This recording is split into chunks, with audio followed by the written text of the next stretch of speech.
네, 뭐니 해도 시장 급락의 이유를 정확히 알아야 그다음에 투자의 방향성이 나올 것 같습니다. 그래서 오늘 이분을 모셨습니다. 송재경 디멘전 투자자문 대표이십니다. 대표님 어서 오세요. 네, 안녕하세요. 네. 자, 일단 이번 급락의 장을 좀 규정을 해주셨으면 좋겠는데 이게 그 과잉 청산의 막바지인지 아니면 이제 펀더멘털이 아예 훼손된 건지 모르겠습니다. 어떻게 보세요? 아니, 이제 좀 쉽게 더 얘기하면 혹시 뭔가 경기에 또는 업황에 문제가 생겼냐 아니면 수급 이슈냐 네. 쉽게 보면 두 개로 구분해 볼 수 있을 텐데 결론적으로는 저는 여전히 수급 이슈가 좀 크다. 수급. 라고 보고 있습니다. 그래서 결국은 뭐 레버리지 청산 이게 다 수급이잖아요. 그러니까 누가 많이 파니까 이제 빠지는 건데 그런 측면에서는 과거에 이렇게 코스피가 하락했었을 때를 그 사례들을 한번 비교해 보면 조금 더 좀 명확해지지 않나 싶은 생각이 있습니다. 그래서 네. 첫 번째 차트를 열어봐 주시면 이게 이제 최근 고점 대비 이제 하락폭, 이걸 보통 최대 하락폭, 영어로 맥시멈 드로우다운이라고 하는데 요거를 과거에 지난 20년간입니다. 그러니까 2007년도부터 지금까지의 하락, 그러니까 보통 20% 전후로 넘어가는 이런 하락세가 어떤 이유에 의해서 빠졌는지와 지금을 비교해 보면은 좀 더 명확할 것 같아요. 보시면 대략적으로 막대기가 한 20% 전후에 있었던 것은 이제 2007년도에 세계 금융위기 시작 맞배기였죠. 그때 한 18% 한번 빠졌고 다시 반등을 했었습니다. 그 다음에 중간에 이제 유럽 재정 위기, 미국 신용등급 강등, 이때가 20%한 달 한 반 만에 이렇게 다 빠졌었고요. 그 다음에 엔케레 트레이드 청산 기억하시겠지만 2024년도 기억하시겠죠? 그러니까 2년 전, 이때도 한 26%, 이 또 한 달 반만 이렇게 빠졌죠. 그 다음에 가장 최근은 3월 달에 미국 이란 전쟁, 요게 이제 한 20% 빠졌는데 지금은 보시면 34% 어제 기준으로 이렇게 빠졌는데 고점 대비 6월 21일인가가 고점입니다. 네. 그거 대비 이게 종가 기준으로 비교를 한 건데 거의 34%니까 과거 역대급으로 세 번째 많이 빠진 겁니다. 제일 많이 빠졌던 게 언제냐면 2008년도 글로벌 금융위기. 그때 뭐 리만 사태, 리만 파산하고 그때 여러 개의 회사들 망했죠. 그런 세계 금융위기가 절정기에 있을 때는 거의 반토막 이상 났었고요. 5% 가까이 이렇게 났었고. 두 번째로 심했던 게 코로나 팬데믹 위기. 네. 한 달 사이 기억하시겠지만 그때 거의 44% 빠졌습니다. 이거 뭐 전 세계가 다 멈춰섰으니까. 요 두 가지가 있고 그다음에 지금 이번 6월 말부터 어제까지의 하락세가 가장 지금 코스피가 컸다 보셔야 될 것 같은데 앞에 지금 이번보다 더 많이 빠졌을 때가 어떤 일이 벌어졌었냐면 그때 말씀 주셨던 펀더멘털 이슈가 있었어요. 두 번 다 침체가 왔었습니다. 미국발 침체가 왔고 특히 2008년도에는 우리나라도 그에 어쩔 수 없이 영향을 받아서 수출이 둔화되면서 2009년도에 침체가 왔었거든요. 그러니까 어쨌든 침체가 있었을 때 40~50%의 낙폭을 보였었다. 2020년 3월도 짧긴 했지만 미국이 공식적인 침체 기간이었습니다. 이 두 개가 있었는데 지금은 생각해 보시면은 그러면 이게 혹시 침체가 우리가 왔는데 모르는 건가? 라고 생각해 볼 수 있는데 자세히 보시면 우리나라 역대급 수출의 올해 GDP 성장률 4% 이상도 막 보고 있는데. 네, 반도체도 188% 급증이고. 예. 그러니까 지금 침체가 있을 수 없어요. 미국도 마찬가지입니다. 뭐 일부 둔화 얘기도 있긴 하지만 적어도 2% 중후반대, 20% 초반에서 중반대의 올해 성장률 예상을 하고 있잖아요. 네. 그럼 미국도 침체가 아니에요, 사실은.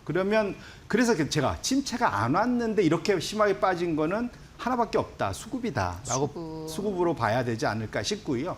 여기에 제가 따로 이제 차트를 안 갖고 왔지만 반도체 ETF 미국에 상장돼 있는 대형 반도체 ETF들이 많을 거지 않습니까?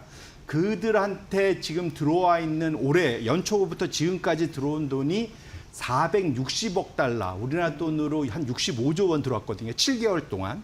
근데 그 직전에 작년 말부터 그전 9년 동안 지난 9년 동안 들어왔던 돈이 9년 동안 220억 달러입니다. 네. 반도 안 돼요. 그러니까 7개월 만에 9년 동안 들어왔던 220억 달러의 2배가 넘는 460억 달러가 들어왔으니 어마어마하게 반도체에 자금이 쏠려 있는 것만은 분명하다 봐야 될 것 같고 이것들이 이제 너무 과도한 거 아니냐는 걱정들이 이제 쏠리면서 그런 소위 비유 많이 들죠.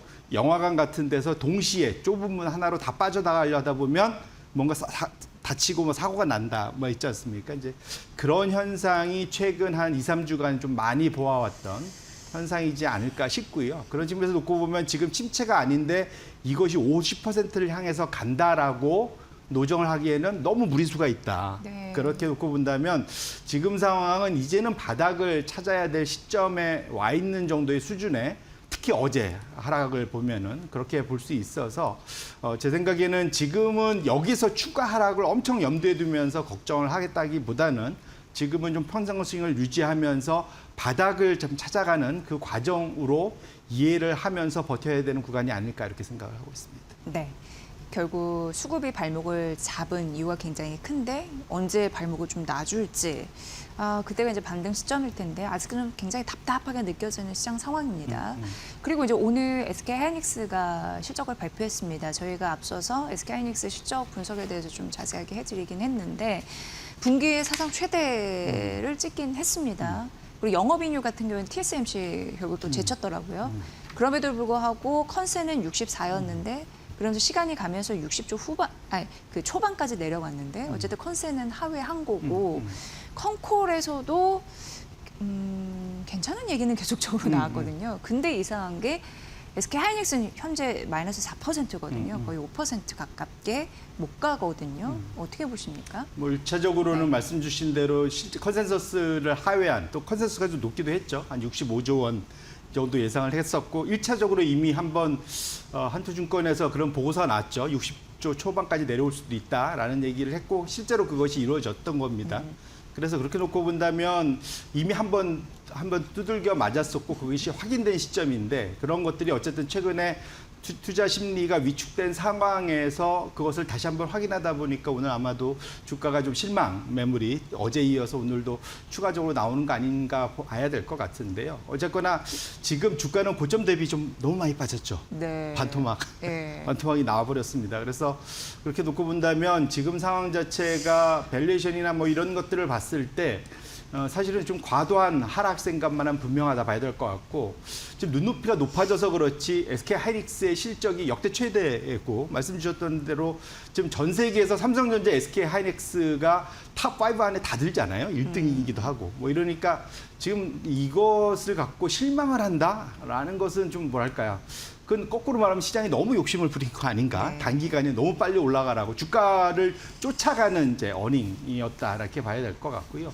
그렇게 놓고 보면 지금 이제 그 말씀 주셨던 대로 전망이나 향후 방향성에 대해서 회사 측에서 내놓은 것들은 어느 하나 흠잡을 데가 없습니다. 그래서 지금 분위기는 펀더멘탈 이슈는 전혀 아니고 말씀드린 대로 과밀한 거래 많이 몰렸고 레버리지까지 몰렸던 것들이 지금 이제 풀어지는 언와인딩이라고 하죠. 지금 해소되는 과정이 조금 고통스럽게 나타나고 있는 상황인 것만은 분명한 것 같은데 우리보다 더 심한 데도 있습니다. 굳이 이게 이제 내가 몸이 안 좋거나 뭔가 안 좋은 게 있으면 더 안 좋은 거 보면 조금은 이런 표현 그렇지만 위로가 조금은 되죠. 옆에 키옥시아 보시면은 아마 차트 열어보시면 아시겠지만 일본에 더 심각합니다. 그다음에 미국의 샌디스크도 마찬가지고요. 그래서 그런 것들의 영향들 지금 그러니까 이미 많이 올라갔던 종목들 위주로 지금 조정폭도 좀 크다 보셔야 될 것 같고 뭐 중국 이슈 뭐 이런 얘기들을 해주고 있지만 뭐 그런 것들이 정말로 큰 원인이 돼서 지금 주가가 빠진다보다는 뭔가 좀 그 너무 과도한 비중을 조정할 때의 필요한 요 타이밍에 그 재료 뉴스들이 나왔기 때문에 그것을 활용하는 것으로 보는 것이 좀 더 맞지 않을까라고 생각을 하고 있습니다. 네, 거의 이제 한 달 전이에요. 이제 6월 23일에 SK하이닉스가 시간 외에 거래해서 300만 원 갔다가 현재는 뭐 오늘 뭐 5.6%까지 떨어지는데 146만 원까지 추락을 했으니까 굉장히 빠진 거라서 그때만 하더라도 국내 증권사에서 더 간다고 했었을 때 들어가셨던 분들은 굉장히 지금 곤욕스럽지 않을까라는 생각이 들고 근데 SK하이닉스가 5에서 이렇게 6% 낙폭을 기록하다 보니까 삼성전자는 괜찮았는데 그래도 한 4% 올랐거든요. 지금 마이너스 전환됐거든요. 이렇게 좀 동조화되고 있는 흐름들은 나타내주고 있습니다. 어쨌든 반도체나 단일 종목, 뭐 레버리지 그런 부분이나 뭐 신경 쓰이는 부분이 있는데 이 방향성이 안 흔들렸는지 또 궁금하고 전반적으로 전략 어떻게 세워야 될까요? 예. 1차적으로는 지금 외국계 리포트에서는 계속 그 국내의 그 레버리지가 해소가 많이 됐다라는 얘기를 하고 있는데 아마 헤지펀드 관련된 글로벌 헤지펀드들은 해소가 좀 된 걸로 저도 파악을 하고 있습니다. 근데 적어도 우리 국내 투자자들은 제가 지난주에도 와서 야수의 심장이라고 말씀드렸는데 그 야수의 심장이 상당 기간 유지가 됐죠. 지금 우리나라에서 제일 큰 단일 종목 레버리지 중에 제일 큰 게 코덱스 SK 하이닉스, 두 번째로 큰 게 타이거 SK 하이닉스입니다.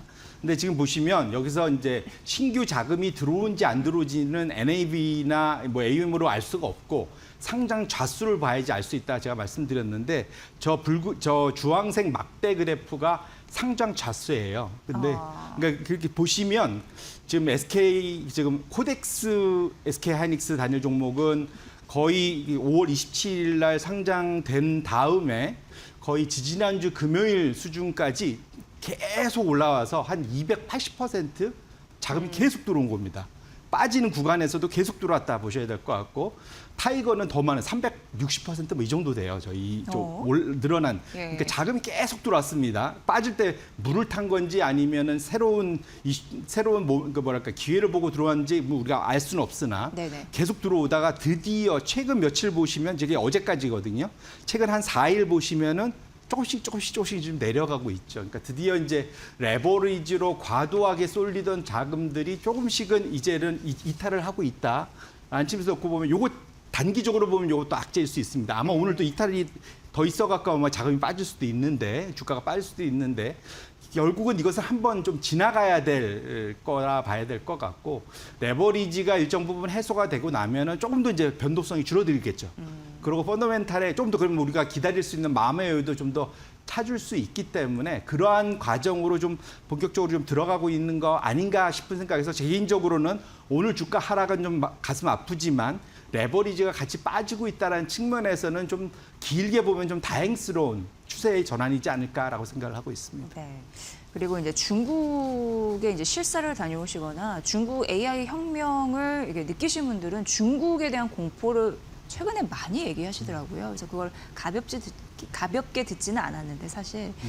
근데 최근에 그 상신 메모리 반도체의 상장도 있었고, 그리고 DAU라고 해서 노광 장비에 대한 이슈가 있으면서 전반적으로 차이나 반도체 리스크가 부각됐거든요. 근데 사실상 그들도 상장된 이상 이제 검증을 거쳐야 되잖아요. 근데 검증 거치기 전인데도 우리가 이렇게 떨 필요가 있느냐에 대해서는 물음표입니다. 대표님은 어떻게 보세요? 저는 이게 아마 한 4, 5월 달에 똑같은 뉴스가 나왔으면 다 콧방귀 꼈을 겁니다. 그런데 지금 상황에서는 아까 말씀드린 대로 지금 까마귀 날자 배 떨어진다고 같은 뉴스에 대해서 반응이 이렇게 다르다라고 보셔야 될 것 같고요. 네. 말씀 잘 주셨지만 중국의 이러한 DUV 장비를 납품을 시작할 수 있었던 것은 축하할 만한 일이고 하도 이제 미국이 쪼아대다 보니까 스스로 이제 자력 갱생하고 있는 거죠, 한마디로. 근데 다만 다들 지금 체크되고 있는 것은 기술 수준도 확실히 ASML에 비하면 상당히 낮은 상황이고 실제로 양산 능력이 있는지도 확인이 전혀 안 돼 있는 상황입니다. 그래서 결국 이게 지금 삼전 닉스와 마이크론이 다른 데를 완벽하게 따돌리고 출하하는 것은 그 양산 능력에 있는 거거든요. 네네네. 그래서 수율. 맞습니다. 네네. 결국은 이것을 잘 만들어낼 수 있느냐 여부는 또 다른 문제거든요. 많이 잘 만들어낼 수 있느냐. 그런 측면에서 놓고 보면 중국은 여전히 이 초입 단계에 있기 때문에 이것이 해결되려면 많은 시간이 필요해서 지금 상황에서 이것을 미리 당겨갖고 걱정할 필요는 너무 없지 않을까라는 생각이고 이건 정말 울고 싶은데 뺨을 때릴 누군가를 찾다가 중국 뉴스가 좀 얻어 걸린 거라고 저는 개인적으로 생각하고 있습니다. 네. 뭐 어쨌든 성능 그리고 말씀을 해주신 수율, 고객 인증 이런 부분이 좀 필요하긴 한데 어쨌든 중국은 잠룡인 거는 확실하죠. 그래서 우리가 장기적으로 보면 항상 네. 위험이고 경계심을 가져야 되지만 그것 때문에 우리가 어마어마한 투자를 이번에 하고 있는 거지 않습니까? 네. 결국은 3대 메가 프로젝트도 또 다른 측면에서 보면 중국을 좀 길게 따돌리려는 또 다른 하나의 방식이기 때문에 그런 측면에서는 우리가 대규모 투자를 발표한 것 자체는 소위 중국과의 그 격차를 장기간 유지할 수 있는 또 다른 밑거름이 될 수 있을 거다 이렇게 말씀드립니다. 네, 그래서 기업들이 그렇게 생각하고 있는 초격차 유지가 왜 중요한지 여기서 알 수 있는 대목인 것 같습니다. 자, 그리고 이제 7월 FOMC 신경 써야 되는데 내일 이 시간이면 이제 다 알게 될 것 같은데 어쨌든 기준금리 동결은 예상되거든요. 근데 국채금리가 굉장히 높습니다, 지금. 그렇기 때문에 이것도 시장에서 긴장할 수밖에 없는 요소인 것 같아요. 어떻게 보세요? 말씀 주신 대로 확실하게 지금 분위기 때문이란지 몰라도 원래 7월 달은 그냥 조용히 넘어가는 걸로 생각하다가 한 주 만에 금리 인상하는 거 아니라는 걱정들이 좀 갑자기 확 드러나기 시작했습니다. 그런데 길게 보면은 지금 연초에는 원래 올해 한 3번 인하를 생각했어요. 그것이 지금 연초에 했던 주황색 아래로 내려가는 그래프고요. 근데 이것이 시간을 지나면서 지금 오히려 3번 인하에서 1번 인상으로 완전히 바뀌게 됐습니다. 이란 전쟁과 중간에 있었던 그러니까 물가, 높은 고물가 지표들 때문에 그렇죠. 근데 어쨌거나 1번 인상 가능성은 높아졌고 시장에서는 그래도 대부분은 9월이 첫 번째 인상 가능성 으로 좀 열어두고 있는데요. 중요한 관전 포인트는 오늘, 그러니까 내일 실제로 금리 인상 가능성은 전 여전히 낮게 보고 있지만 거기에서 워시가 어떤 형태로 시장과 우리 첫 번째 한번 봤죠. 두 번째 이제 코멘트를 어떻게 할 거냐. 그런데 이번에 그 상원 청문회 그 보고에서도 봤지만 정말로 뭐랄까요 속내를 안 드러냅니다. 네. 시장이 뭔가 뭔가 힌트를 받고 싶어 하지만 그것이 만만치 않은 상황이라서 아마도 내일도 비슷한 상황이 연출되지 않을까 싶긴 한데 어쨌거나 시장에서 이것을 받아들이는 과정에 그러니까 소위 금리가 말씀 주신 대로 하향 안정되는 그러한 모습, 적어도 안정되는 모습을 보여줘야만 현재 향후 하반기에 좀 상당히 어렵게 시작한 이 하반기 증시를 그나마 좀 기대를 좀 더 많이 해볼 수 있는 발판이 마련된다는 측면에서 FOMC의 내일 그 관전 포인트는 거기에 있다 이렇게 봐야 될 것 같습니다. 네. 그리고 어제 서킷 브레이커 코스피에서 발동이 됐습니다. 그리고 올해 들어서 사이드카가 42번째나 발동이 되면서 굉장히 좀 정말 지치고 힘든 그런 장이 지속이 되고 있습니다. 이러한 장에서 변동성 관리라는 것이 말이 되냐 싶기도 하면서 사실 지나가 보면은 공포에 샀었어야 되는데 그 생각 너무 많이 하잖아요. 근데 지금 공포잖아요. 맞습니다. 그러니까 이럴 때 사야 되는지, 그러니까 그 지금이 적극 매수의 구간인지 싶습니다. 어떻게 보세요? 네. 전체적으로는 투자자들의 꿈은 그거죠. 고점에 팔고 저점에 사는 게 꿈인데 그 글자 그대로 그건 꿈입니다. 현실화 안 되거든요. 그렇기 때문에 항상 시장에 남아 있어야 되고 남아 있으려면 내 포트폴리오가 올라갈 땐 좀 덜 올라가더라도 떨어질 때 덜 떨어져야 버틸 수 있는 힘이 생기거든요. 그래서 그런 포트폴리오를 구축하면서 변동성 관리를 해야 될 텐데 좀 제가 미리 말씀드리고 싶은 거는 7월부터 10월 그 사이 정도는 소위 기간 조정 가능성이 충분히 열려 있는 상황이다 보셔야 될 것. 10월까지요. 예, 그러니까 지금 근데 우리나라는 미리 좀 조정을 받았기 때문에 그게 짧을 수도 있습니다.